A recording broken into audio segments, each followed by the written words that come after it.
The caveat was I had to start over. Did you think about quitting then? It wasn't just memorizing. It was a completely different way of thinking. It was understanding. It was using algorithms. I kind of realized this is kind of where I needed to be. Then my story kind of took off from there.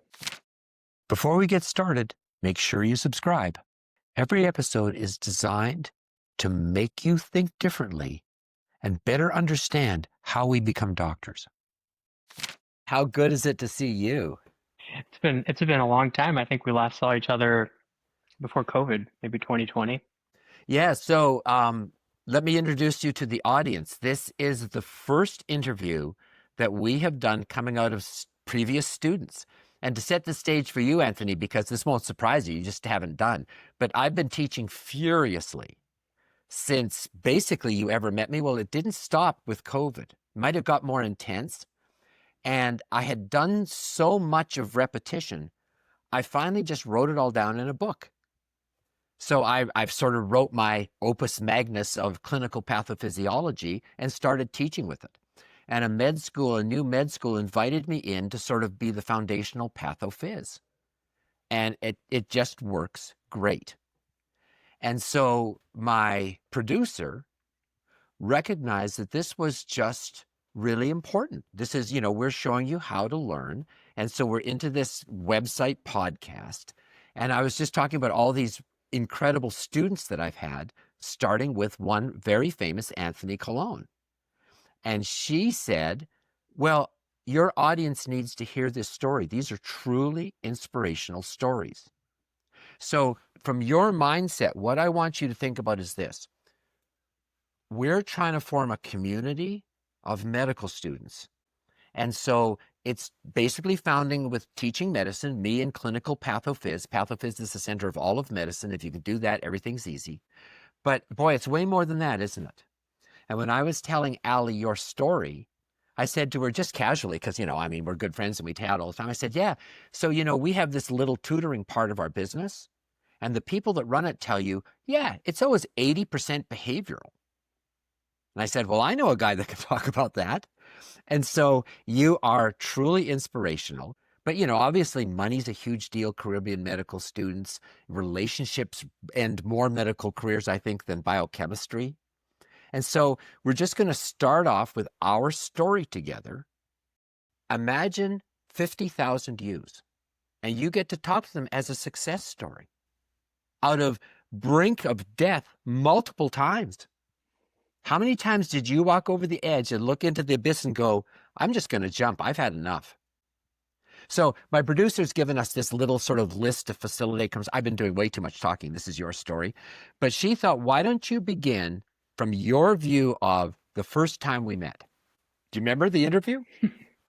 Well, just a little backstory. So, I graduated from the University of Wisconsin in 2010. Before that, just not a great studier. I never knew how to learn.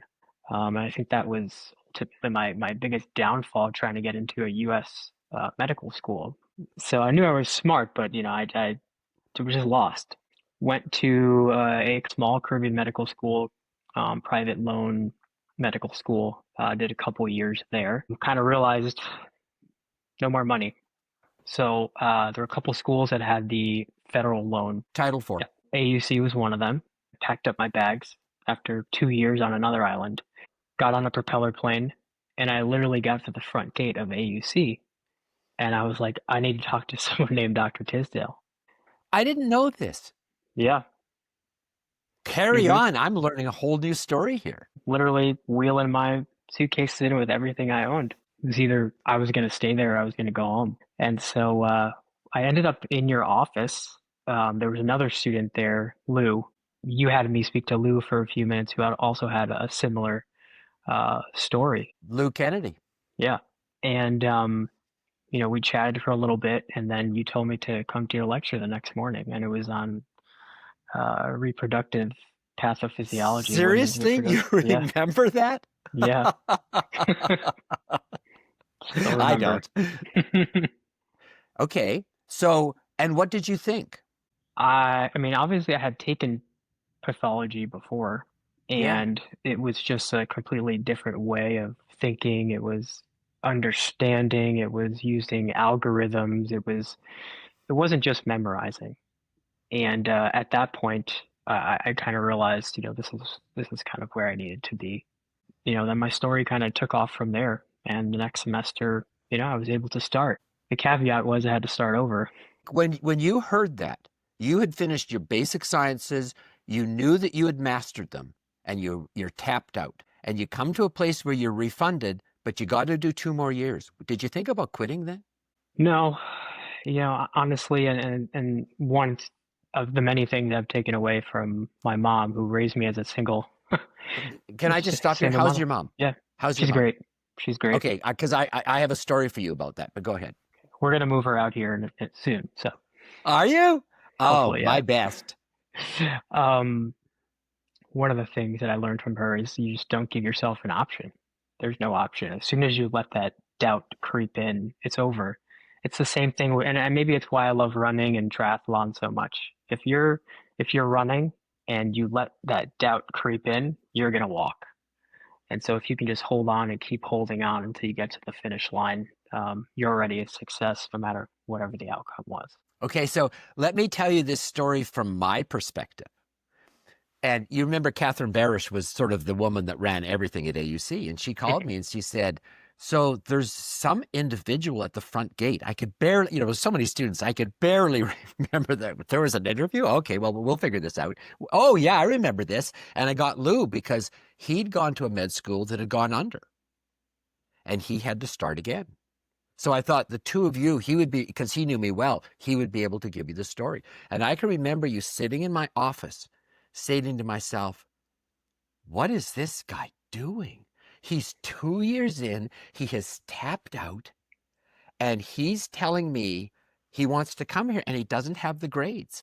And I just kept staring at you and saying, I don't think I would have been able to do this. And you were just flat out believable. You were flat out likable. And for any of the students listening, you have to put your mind in the mind of the interviewer. You were completely honest about your failings. Yep, I was a distracted young man. I didn't know what I was doing. I didn't get the grades. I made a very poor choice of medical schools because here I am tapped out, and I'm not going to quit. And I sort of went, well, that's what the Caribbean schools are for. That's exactly what they're for. And I don't know if you know this, but I was the head of admissions. And it was this big, international people all on remote. And I said, I want this kid admitted. And the committee said, he doesn't qualify academically. And I looked at him and said, well, I'll tell you what, I'm going to put my reputation on this. I'm asking this as head of committee to say, I've met him. I'm going to sponsor him. It's on me. And if he doesn't work out, I'll quit. And they went, wow, well, geez, who's going to argue with that, for God's sakes? And you came on, and I got to tell you, you were kind of scary as a student because you knew everything. And, you come out of clinical practice like me, you're molecular. Who cares? Biochemistry, blah, blah, blah, right? Except you actually knew it all. And so anytime I'd see you around, I'd always say, did I get that right, by the way, Anthony? And you never complained. You never whimpered. You used all of your experience to teach other students. I sort of was going like this all the while. I really do know how to pick great people. So I can tell for the audience, I can use another student because this is a very common story. You can't let relationships get in the way of medicine. And, the example I always use is when you're in an aircraft and they say, if you're traveling with a child and the oxygen mask drops, you don't put it on your child, you put it on you. First you look after yourself and then you can look after others around you. And there was a young woman in your cohort that came in and she was going to quit. She'd had a relationship gone bad. She was brokenhearted and she just didn't have it in her. And she must have caught me on one of my flintier days because apparently I said to her, she told me later, I didn't remember. I looked at her and said, you mean you're going to quit med school because you got dumped? She looked at me and said, well, when you put it that way, it does seem kind of stupid, doesn't it? And when I see her on Facebook now, she's got this wonderful husband. She's practicing medicine. She's got this gorgeous little baby. And I sort of go, boy, behavioral, we have to be serious about it. You have to pay attention to the fact. One of my very best friends in medical school, we had to physically tackle him because he was going to go up and resign. And we physically tackled him and carried him on our shoulders with him fighting, going, that's just stupid. It's just a bad morning. So, one of the other big surprises for me and you, and this is important for the students to understand, I don't think I've ever had a student that knew basic sciences better than you. I think that not only did you do it twice, but you were really good at it. Remember how you owned Golian? You remember you carried Golian around like it was a Bible? Do I have I it bet here? I'll bet you can, right? Do you I still don't have. sleep with it? No, it's in. I have it in the garage. I only have You my can't plastic lose surgery that. books here. No, It's no, I got all have the it. younger you in it. Yeah. You have to keep that forever to show your kid how you learn. And so you went into step one. I thought you were going to be the first student I ever had in the 260s. I thought maybe we'll find out the theoretical 270. And it didn't go that way, did it? Almost, but no. But you know why? It was so obvious because you overstudied. Oh, 100%. You came out of that exam and you said to me, I overread every question. That's what you told me. I overread them all. Yeah. If you could go back and do it knowing what you know now, how do you decide peak time? It's interesting because even in different surgical residencies, you still take an exam every year. It doesn't stop. And you really have to learn. And right now I'm actually going through it because I took my written plastic surgery board exams. I did well and passed them. And so how that works is you take it at the end of your chief year in residency, in plastic surgery residency. And then from July 1st to March 31st, you're basically in case collections. So every surgery you do, everything has to be documented and submitted to the plastic surgery board. And then you get notified in the summer what cases of yours they're going to pick. And then you have to sit for the oral board exam in You had Arizona to in take an November. oral. I still have to. I haven't taken it yet. I'm currently in board collection right now. Yeah. And so that's the last exam. So it's an oral exam. They pick some of your cases, they pimp you on it, all your complications essentially. And then there's a bunch of unknown cases where they just present you a picture and they say, talk. So I'm going through it right now. I'm the type of person who overstudies. So there's cramming, there's trickle study, which is kind of what I call it. But really, and the same thing with triathlon races as well. You have to learn when to peak and you have to learn when to taper. Trying to go into the test peaking is actually not studying up until the test and cramming and getting all stressed out. You really need to taper. So I kind of wish I took like a week and a half before the exam. Do you think a week's enough? Or should it be 2? And probably more, probably 2 weeks.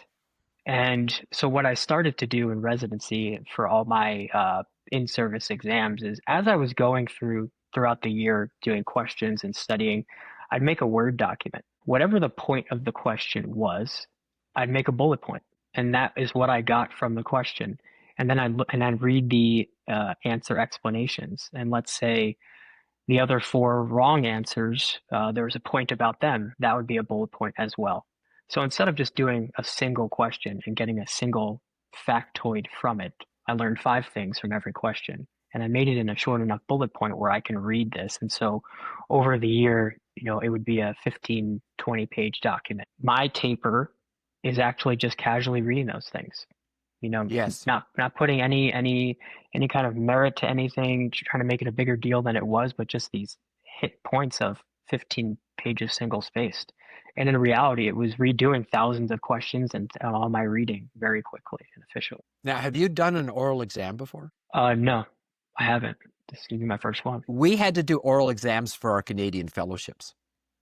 And I can promise you this, and you can anticipate it, just like you're giving advice for a marathon, anticipate when you're going to go break. I can promise you the worst part about an oral exam is this.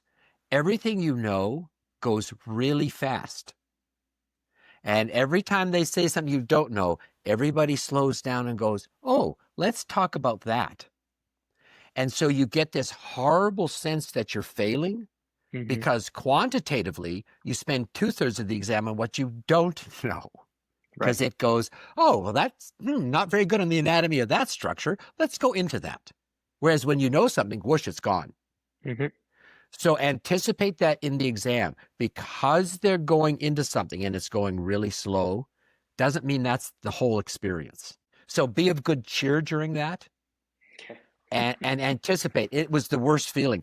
I got stuck on some guy who wanted me to fix a coag machine. Whoever did that?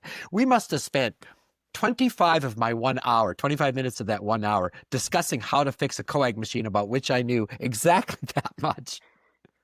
So that's all I can tell you. It's quite remarkable. Okay, so you get your great step score and you go into a residency, surgery, right? Hmm. How did that application go coming out of a Caribbean school? The truth was, I actually wanted to do orthopedic surgery from the Mm. beginning. Obviously, every Caribbean medical student knows that's a pipe dream. It does happen, extremely, extremely rare. And so my backup was general surgery, hopefully categorical, but I know a lot of spots are open for preliminary, and that's kind of a purgatory where a lot of Caribbean medical students get Got to placed. prove yourself. I remember I applied to 405 programs. Oh, Yeah, oh, every oh. single orthopedic surgery program. And got into And I end up getting into categorical general surgery at Howard University. zero orthopedics. Zero Zero. orthopedics. No interviews. So I think total I had about 5 or 6 interviews. Out of 400 plus. Yeah. Who are you? Obviously the more interviews the better, but it only takes one. Why do you think they took you? I think that they kind of just like you, kind of saw something in me. Yeah, well, I agree. You're a serious guy. You come across well.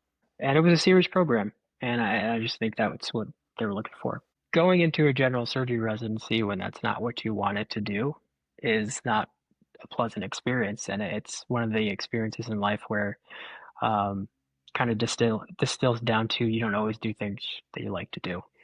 And sometimes you just have to do them. So I was there for a couple of years, and then actually, I mean, I knew I wanted to transition out, and I was trying to find my avenue out. Um, and plastic surgery was one of those avenues. We rotated on plastic surgery with a wonderful plastic surgeon, Dr. Bolden. I was thinking to myself, well, this is I an option. like this. I Yeah, like this. transitioning right to a plastic surgery residency extremely difficult. There's two routes for plastic surgery. There's an integrated where 6 years you match right out of medical school. And honestly, these med students coming out now are groomed from their first year in medical school. They apply to residency with 30 papers, 30 presentations. It's actually wild. The more common route is do your general surgery residency, 5 years, and then you do a plastic surgery fellowship 3 years after that. Trying to navigate any path but one of those two is extremely difficult, extremely rare. It takes either someone leaving a plastic surgery residency. Rarely a program gets more funding for another spot. So I didn't really plan to do this. It was kind of just on the whim. So part of my general surgery residency mandated a fellowship of some kind during the residency. So it's kind of like a break. Usually it's a research fellowship. Some people did burn, some people did other kinds of fellowships. And so something that I didn't know was tangential to plastic surgery was hand surgery. So once again, I just cold called every hand surgery fellowship program in the country. Just Who are literally, you? and this was back in the day where, I mean, there was email, but it wasn't the same as it is now. You still had to go and knock on people's doors. And so, I found someone who believed in me in Baltimore at Curtis National Hand Center, which is known as the greatest hand center in the world. And I was able to do my research fellowship there. I kind of just proved myself writing papers, writing grants, setting up projects, ended up winning a $50,000 grant. I've never written a grant ever. That felt pretty Uh, good. yeah. And during the year, I knew I was trying to transition to plastic surgery, and there is a specific website that lists open positions. And so every single day I found myself on that website. Of course you did. I had a PDF of all my documents queued up. And so I found myself going on that website way too much. Uh, so what I did was I found a program that actually alerted me every time the web page was updated. so that I could be the first one to apply to these programs because these are sought out positions. I know where you ended up. A lot of general surgery residents around the country trying to get out of general surgery because they want to do something else. So, uh, luckily, at the end of that year, at about the beginning of May, I applied to Rutgers, which is where I'm from, New Jersey. There was an open spot. They got another line of funding. I went there a couple weeks later, interviewed against five other great applicants, including a home program general surgery resident trying to Oh, transfer you over. beat an insider? Dear Lord, that's not the way you'd bet. No, it wasn't. So that was probably middle of May. And then I heard a couple weeks later, probably the beginning of June, that I was going to be starting in July and packed up my U-Haul, said goodbye to the District of Columbia, and I ended up back in New Jersey. You're still single at this point. It's actually interesting as I started residency that July, and then I met my wife In New Jersey. in New Jersey. Was she a Jersey girl too? She is. She's a Jersey girl. That might explain something, right? So then I transferred into plastic surgery residency as a PGY2. So luckily I didn't have to start my intern year over again. But you would have.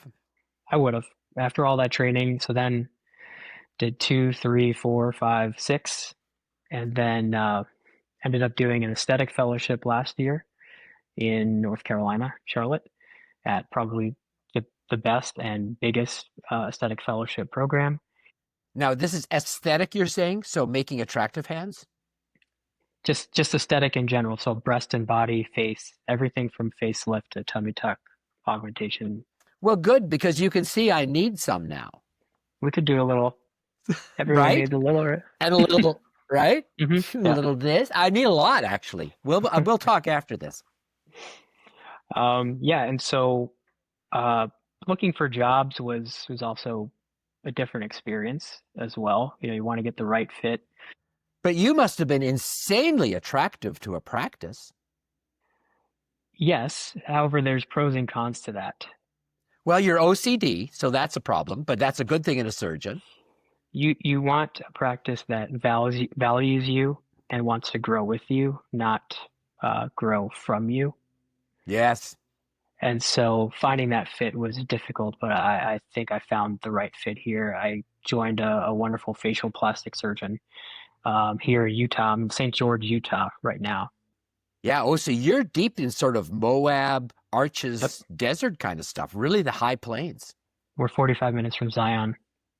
How's that going for a Jersey boy and girl? It's amazing. It's just You're enjoying it? to live somewhere where people come from all over the world to visit is True. it's in your backyard. It's pretty iconic. I've mountain biked there. It's really wonderful. Yeah. Yeah, we love it. Okay, so how long have you been in practice now? Since May, Oh, so you're still pretty green. brand new. Yep. So you've got one child now? Hmm. Yep. Carter. How old now? I follow your Facebook religiously, but I get dates confused. Yeah, he turned 2 in August. 2. That felt about right. I was going to say 1.5, but it's 2 now. Yeah. He is So how's that going? he's a bundle of energy. Could you have believed your response to it? No. It's been life-changing Oh, yes. having a child. No, I mean, you either had them or you haven't. There's no explaining it, is there? Yeah. And it's obviously my greatest accomplishment off even comparing all these other things I've done. It will always be my greatest accomplishment. Yes, of course. No, I mean, I get it. It's teaching is sort of the second best thing to that. Okay, so how long are we now from when you left Wisconsin to start off at your first school in the Caribbean? How long are you now from that? I left Wisconsin in 2010. So 15 years. Yeah. You're how old now? 38. 38. Think about Yeah. that for the audience. You think about that. That's really impressive. So we don't have to talk details, but how buried are you financially? The loan burden is obviously Massive, right? extensive. Yeah. More than your mortgage. Yes. I mean, that's not unique to you, man. That's everyone that's coming out these days. I have the financial means to pay for it, but that's not the case for everyone, Correct. so uh, not to deter people away from the great to being a great family care physician or internal medicine physician, but going the Caribbean route, you are going to spend more money. You're going to spend more time. That interest builds. And so you really have to kind of have an outlook of what is your financial picture going to look like after you finish. Yeah. Because it's important. You have to be able to pay your bills. It's daunting, but it's definitely doable.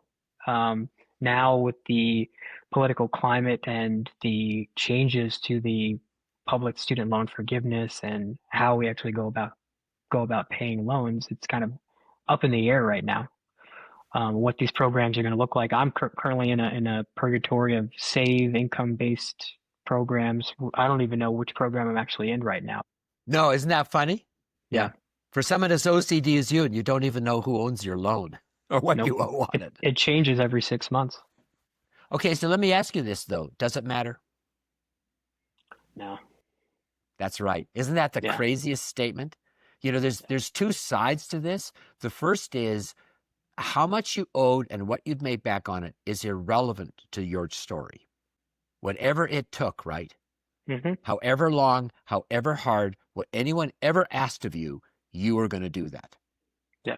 Here's a whole nother side that you're not going to learn because I've been in practice, 35, 40 years.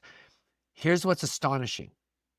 I've made 100 and I've made 500 in a year. And every day I got up and did the same things. So what you do in medicine is surprisingly disconnected from the amount of money you make on it. And so, I can only tell students they're never going to put you in jail, a debtor's prison. And if this is what you got to do, then do what it takes. Yeah. Right? I mean, do you have any other thought than that? No. If this is what you want to do, then like I said before, sometimes you have to do things you don't want to do. You still have to wake up in the morning, go to work, and do what you're supposed to be doing. You trained all this time. You sacrificed all of your life to be a physician, and it just comes with the territory. There's one lesson I want everyone to hear out of this. Tell me if you agree or not. I believe that your reputation is your best place. And no matter where you start, if you're in the top third of that cohort, you will move up one category in prestige. So you start in a minor Caribbean, you do great, you get to a major Caribbean. From your major Caribbean, you do great, you get to a respectable American. In your respectable American, you do great, you get to go prestigious. You do great in your prestigious, you become international elite, which is kind of, look at you now. I mean, you're an internationally elite surgeon. Yeah. I know Yeah. modesty forbids, but I mean, is there any program that you think is more prestigious than your final program? No, I don't. Yeah. Where did you start? At the very, very bottom, right? Yep. So if you need to move up, not in performance, but in prestige, top thirds always get to move up. And does anyone talk to you about being a Caribbean medical student? No, No, you're a never. Hopkins, Charlotte, whatever, right? Yeah. And so students should remember that. It's not where you start. If you perform, you get to move up every step. You get to move up a prestige step. Don't think I didn't follow you watching that in my mind. And it's also important to know that it takes time. It's baby steps. You may not think you will end up where you want to be, and you probably won't. You'll end up somewhere even better than that. And it just takes time. It took me 15 years. Sounds like, though, you've had the knack to find critical people who will sponsor you for that step. Any thoughts on how you did that? I mean, obviously, anyone listening to the story is going to go, every step of the way, he found someone that would bet on him and sponsor him for the next step. That's actually how I matched into the plastic surgery residency. My research director went to medical school with the program director, and so as you grow in your medical career, having these critical relationships is paramount to your success. Because at the end of the day, people don't care about what I got on step one, step two, step three. They care that I was a good person, hardworking, and showed that I'm willing to risk it all to get what I want. And sometimes you have to take conservative bets, and sometimes you just have to bet it all on black. And sometimes you hit, and sometimes you don't. But finding these people that believe in you and that will vouch for you is critical. So can I say this? Keep looking. They're there. Keep looking. Yeah, people want to help. People want to help, don't they? You have to make it easy for them to help you, right? You have to be cheerful and respectful and hardworking, and then it's really easy to help people you like. Yeah. Wow, that's a good one. I like that a lot. Okay, what would you say to the medical students you know are going through exactly what you've been through? What here, you're a success story, right? If I was your medical school, I'd say, look what we've got here. From our medical school, he has reached the absolute pinnacle of an elite specialty. Here's his advice to you. You can't do it alone. Uh, And I would say that, as cheesy as it is, just keep going. You can't stop, right? You can't give yourself an option, right? Whatever you think you can achieve greater than that. But it takes work, and you have to, as you would say, embrace the suck. I did say that. These last 15 years have not been pleasant. Well, you've lost your sense of humor. I mean, look how uncheerful you are. You're just whipped. You have to, and honestly, my partner told me this when I started practice. And I wish I knew this advice. This was advice he got when he was in medical school. He asked someone for a letter of recommendation to apply to medical school. It was a surgeon, and the surgeon said, I will give you this one letter of recommendation, and you'll likely get in because of it, but you have to promise me that you will enjoy and appreciate every step of the journey and not continually look for the next finish line because they don't stop. And you'll wake up one day and be 60 years old like I am and realize, what did you do the last 30 years? You've always been looking for the next test to finish or the next step in life. And so I'm trying to embrace that now. And being in practice is difficult. It's much more difficult than training. You may be able to pay your bills, but emotionally, it's exponentially more difficult, Didn't right? expect that, huh? Well, I did, right? I did, but you don't feel it until you feel it. Yeah, hearing it isn't doing it. Being responsible for patients, you are in residency, but you're not until, patients calling you at 11 p.m. or 3 o'clock in the morning and there's something going wrong. And it hurts. Yeah, it hurts. And that's something that I didn't anticipate as well. The ownership, the patient ownership, there's a balance there. And having that responsibility is a lot. It's daunting, but it's what I signed up for, and it's what I enjoy every single day. It's part of it. You don't just get all the good, you got to get some of the bad as well. So now you've done it all. Congrats, man. We're so proud of you. I mean, it's so much fun to follow you on Facebook. But I came out of residency and discovered that horrible truth, right? No, it's a lot harder. And you worry a lot more because they're your calls. Yeah. And you know what I did? My beloved wife said we were dirt broke. I mean, we were as broke as you. And they just come out with this new thing called a windsurfer. And she knew I was just lusting after one. And we took the last $1,000 we had. And she said, I think you should just go out and buy yourself one. And I took that windsurfer, and there was a 14-year-old boy who lived across the street from me who also windsurfed. So every day he would wait for me to come home from work, and we would drive to the little lake that was nearby. And it wasn't till maybe a year or two later I realized I had to teach myself to play again. So running marathons, good for you, sounds really painful. Having a 2-year-old, good for you, sounds really painful. So here's the question. I'm just telling you, go do something that's truly frivolous. I mean, think how hard that sounds to you right now to have a 14-year-old knock you on your can and laugh at you. You realize, boy, I've really forgotten how to have fun. Yeah. So I am formally giving you permission that you're allowed to have fun again, but you've forgotten, so you're going to have to teach yourself. Okay, one last question for you. Mm-hmm. If you could go back to 18-year-old Anthony, what would you tell him? Tamping down my ego a little bit, understanding that I don't know everything, and how important it is to admit when you don't know something and to learn from it. Every time I don't know something, I love that feeling. I love not knowing something or not knowing how to do something because that is the area where you can grow substantially and much quicker than just reinforcing things you know. And so that fear of the unknown and learning to take that emotion and harnessing it into something positive was my key to success and was my roadmap. Let me try to generalize that. Is it fair for me to say, don't fear failure? Yes. Right? Just Embrace don't it. worry about it. Yeah, if you don't worry about it, just don't quit. Yeah. Well, that's it, man. You got a bunch of patients to go see and a day to go do. I can't tell you how much I look forward to seeing your smiling face, except it's not smiling. I got to do something about that. But I I can't know. tell you, right? You lose it in life. I got to tell you how great. I follow you so closely on Facebook. I always thrill. I saw a nice young woman come into it. I saw a baby come into it. And I kept following your unbelievable training. And now you're the real deal. Yeah, it's really good seeing you. I think we have a lifelong connection and I really appreciate it. I would say that you're my first mentor in life. Well, yeah, I mean, you've actually visited me at home in Florida, right? I've still got your pictures of seashells. I was actually gonna upload those to the Dropbox. I was going through my phone and looking for pictures and I saw them. They're still amazing. Okay, well, finally we've reconnected and finally you've rejoined life. All my best to your wife.